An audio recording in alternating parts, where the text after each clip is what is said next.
Bom, para começar contextualizando, as bandeiras eram grandes expedições que às vezes reuniam milhares de pessoas que iam para dentro do sertão e para o interior do Brasil, em busca de três coisas principais: índios para serem escravizados, escravos fugidos e riquezas como pedras preciosas. É importante frisar desde já que o número de indígenas e de mamelucos, que no caso são filhos de indígenas com pessoas brancas, sempre foi maior que o número de brancos.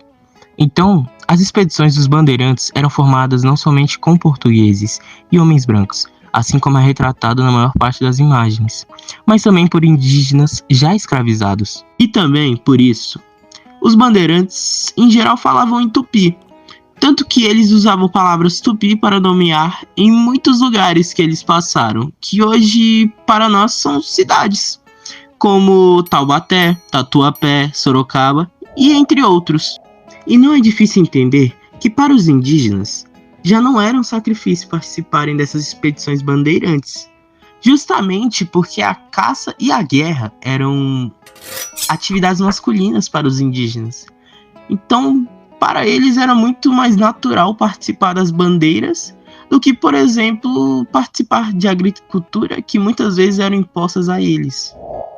No meio das expedições, os bandeirantes no ano de 1693 finalmente encontraram o ouro, na cidade que hoje chamamos de Minas Gerais.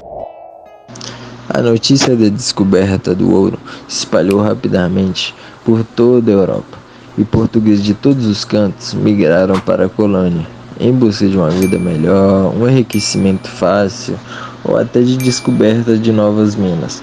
Porém, o crescimento urbano rapidamente trouxe muita miséria, fome e muitas guerras. Os imigrantes que chegaram depois em busca do ouro ficaram conhecidos como emboabas, que era um tipo de apelido dado pelos bandeirantes, algo meio pejorativo que significava ave de pé inflamada, justamente pelo fato de utilizarem botas parecidas com esse tipo de ave.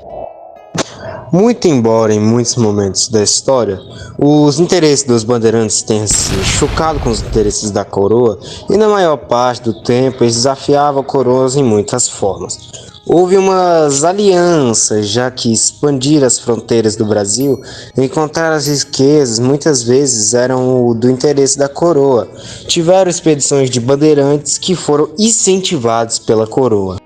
Apesar de terem sido os bandeirantes que descobriram as minas, eram os emboabas que tinham a maior parte do apoio na hora da exploração. Então é óbvio que essa situação gera conflitos que envolveram os índios, bandeirantes, portugueses e colonos, e duraram cerca de 2 anos, do ano de 1707 até 1709.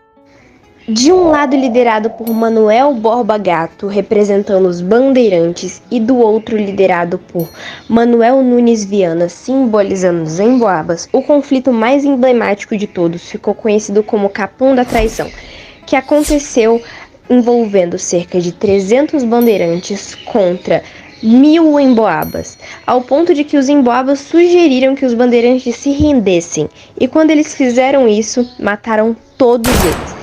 E por isso a região até hoje é conhecida como Capão da Traição. No fim dessa guerra tão emblemática, os bandeirantes que sobraram fugiram para a região de Goiás e Mato Grosso do Sul. E lá acabaram encontrando diamantes também.